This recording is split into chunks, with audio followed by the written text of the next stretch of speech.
کورټ بار صدر امیرالرحمان خان سره به خبرې اترې کوو. سر څه به وایې په دې موقع باندې؟ بس موږ خو د غم نه نډال یو، ټوله وکلا برادري د خیبر پښتونخوا بالخصوص او دلته کې په 410 ډسټرکټ کې او په پېښور کې نن څوک مناویږي. موږ هم راغلي یو د خپل وروڼو ته، د دوی سره موږ وایي چې دا غم شریک کړو. عاصم خان ما اوس هم دا ووایي چې دا زموږ د ګلستان یوه غوټۍ وه او هغه به لا اوس ګل جوړېده د هغې نه، او یو ظالم د سرکاري د وسایلو بېدرېغه استعمال د وردۍ او د ټوپک وکړو او هغه یې چې کوم دی شهید کړو. نو دا زموږ دپاره چې کوم دی بالکل د برداشت نه بهر خبره ده. خو بهرحال چونکې موږ همیشه دا سختې برداشت کړي دي، همیشه په موږ دا ظلمونه شوي دي، خو چونکې موږ د قانون پابند خلک یو، رول اف لا او دغه دپاره سوپرمیسي اف کانسټیټیوشن دپاره او د انډیپنډنس اف جوډیشري دپاره رادر د جمهوریت د بحالۍ دپاره موږ هر قسم قربانیانې ورکړي دي. اوس په انشاءالله موږ چې کوم دی دا یو چیلنج دی زموږ دپاره، دا پولیسګردي چې دا به موږ په هر صورت ختمو.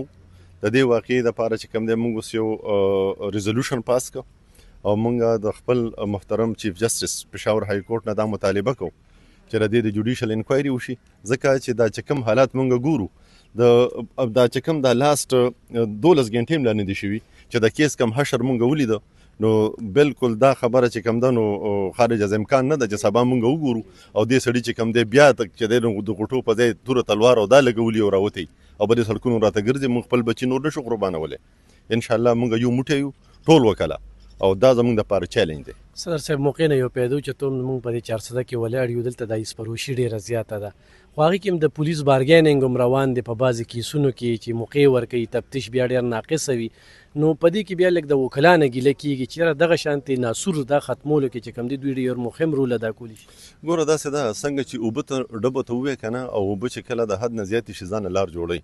موږ سره دا خدشات مخکې نه و چې دا افغانیان چې کوم دي دوی په دې خوند اخیستی دی، دا پیسې اخلي، دا کرپشن انتها ده. دا افغانیان چې دوی به څه کوي؟ دوی ځان له د مخکې نه لارې جوړې کړي دي. دا ایس فروشان چې کوم دي د دې سرپرستي څوک کوي؟ هم دا خلک یې کوي. موږ دا پولیس داسې ګنده پولیس موږ ته نه دی پکار. موږ ته صفا بله ورځ موږ بینډ شوی دی په پېښور کې د اعلی چارواکو سره، او هغوی ته موږ دا ویلي چې که پاره تاڼه باندې اے ایس پي نشئ کېنولی نو د خپلو ایس ایچ اوګانو له کم از کم 22 مهینې ټریننګ ورکوي او دوی هغه اکیډمو ته ولېږئ چې دوی کم از کم انسانیت خو پېژني که نه، چې خپل شهري له هغه دغه چې کوم بنیادي حقوق دي چې د هغې خو کم از کم ایټلیسټ ابزرو کوي که نه. نو هغه مونږ لکه ټولې خبرې دغه کړي دي. دا مونږ که خیري اوس په مخ کې بوځو، خو لکه مونږ افسوس خبره دا ده چې دلته کې د پولیسو اعلی چارواکي چې کوم دي، کله چې د پولیس افسر لکه څنګه چې دا قصاب دی دا ظلم وکړو، اوس دا ظلم چې کوم دی نو د هغه د پټېدو دپاره ټول چې کوم دی یو موټی شوي دي. نو انشاءالله دا د دوی دا ایکا چې کوم ده دا به مونږ ماتو. د دوی چې کوم د ایګو جوړه کړې ده او د خپل دغه جوړ کړی دی، ځان نسبرګان جوړ کړي دي او دا ماشومان دا قتلیان به نور نه کېږي انشاءالله. کتونکو ضلعي صدر د دغه بار مجیب الرحمن خان ایډوکیټ چې بېګا راسي په دغه خپل ملګري باندې کم خفه دی او دغه کومه غمیزه جواد خان ایډوکیټ دلته جنرال سیکرټري دی، نو بېګا هم دوی احتجاجي مظاهره کړې ده. مجیب خان څه به وایي په دې؟ بسم الله الرحمن الرحیم. یو خو ستاسو ډېره مننه الف خان چې کم از کم د سوشل میډیا په ذریعې سره زموږ دا پیغام پرونه داسې تاسو په ډېر ښه انداز کې ورسوو. زه مخکې د سویلو نه امین الرحمن خان زموږ د ایکوټ بار صدر دی، سره نایب صدر او خپل کیبینټ راغلی. په دې وخت کې تاسو ته دا خبره معلومه وي چې زموږ په شا باندې بهلول خټک صاحب چې کوم د مسلم لیگ لایر صوبایي او مرکزي مشر دی، لاجبر خان د پیپل لایر فورم مشر دی او ښه ذمه دار د صوبې په لیول باندې، فاروق ملک دی دا د جماعت اسلامي چې کوم اسلامیک لایر مومنټ دی، زموږ په شا دا ټول وکلا حضرات د هر فکر او د هر سوچ ولاړ دي. دا مسله یوازې د یو وکیل نه ده، دا موږ د دې ټولې ضلعې د ټولې صوبې دپاره دا غم دی، دا درد دی. نه منو په یو صورت کې چې دا کوم انداز کې د سیچو راغلی دی، دا محافظ دی د قوم، په رڼا ورځ د پلار په مخ کې، د رونو په مخ کې، د زوی په مخ کې، د پبلک په مخ کې یو ماشوم چې وکیل دی، ایجوکیټر سړی دی، ډېر پرامن خلک دي، سره هم هغه ایستی دی.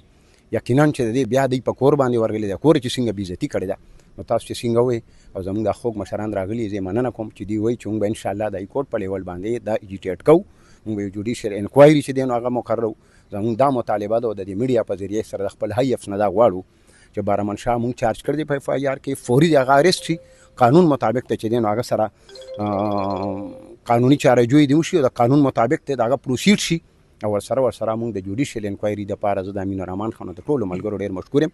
جوډیشل انکوایري به پکې انشاءالله یو مجسټریټ کوي، امپارشل انکوایري به پته به ولګي چې دا سپایان د په خپل اشتري او که نه دي اشتري د طریقې واردات هم دا دی خلک اوچت کي 3 سره یې ساتلي، بیا په غلا کیس کې نارکاټکس کې چارج کی او بیا د نه پس په پولیس مقابله کې شو کی. هیڅ چرې په دې خوره باندې موږ هیڅ پولیس ګردي نور نه منو. د صبر هغه پیمانه زموږ له برېس شوه.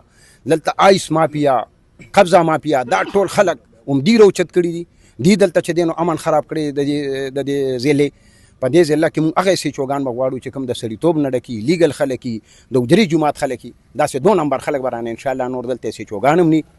او دا یو تحریک دی، دا به د دې خورې دپاره چلو، د دې ضلع دپاره به چلو، صرف د وکړو دپاره ونی د عام وګړي دپاره. او موږ کوشش کوو چې علما، سوشل سوسایټي، میډیا والا، طلبا دا ځان سره یو ځای کو په یو پلیټ فارم باندې ودرېږو. سماجي کارکنان د دې نه علاوه چې د تاجران دا په شو درو د دې ضلع نه بعد امن ګواره جوړ انشاءالله خو به چې دلته رول اپلاش او اخري قرباني ته مونږ تیار یو. جواد خان